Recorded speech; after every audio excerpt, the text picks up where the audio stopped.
Alright, today is May 7, Wednesday, 2025. In this video, I will be sharing with you anong ginagawa ko as a trader. Okay?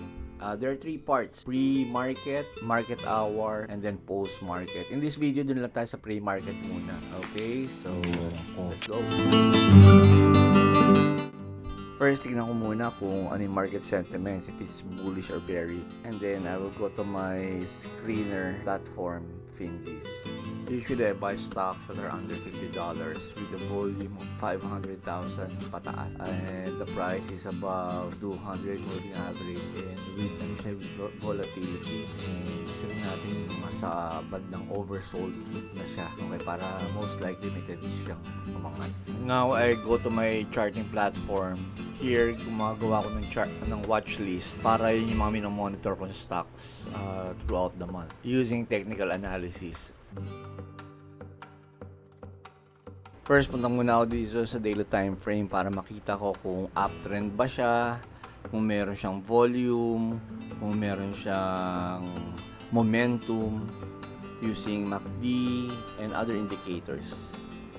And then I will look for stocks if it's uptrend, kung pataas ba siya, may higher highs and higher lows, kung overbought na ba siya or oversold. Pag overbought, pababa na siya. And then pag oversold, most likely tataas siya. Is there a momentum? Malakas ba siya o mabagal lang yung galawan? And then titignan din natin yung key levels niya, yung supply area and demand area. Tandaan natin sa stock market, ano to, law of supply and demand lang dito.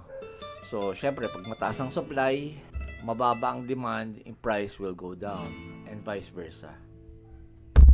Alright, so these are the activities that I do before trading the stock market. Before pa to Scanning, screen mo yung stocks na gusto mong bilhin, analyze, have a trading plan. Lalagay mo dyan kung gaano kalaki yung position size mo, ano ba yung risk and reward ratio. Magsaset tayo ng target profit and then setting cut loss to avoid emotions like greed and fear. And then, yun, bago tayo mag-trade.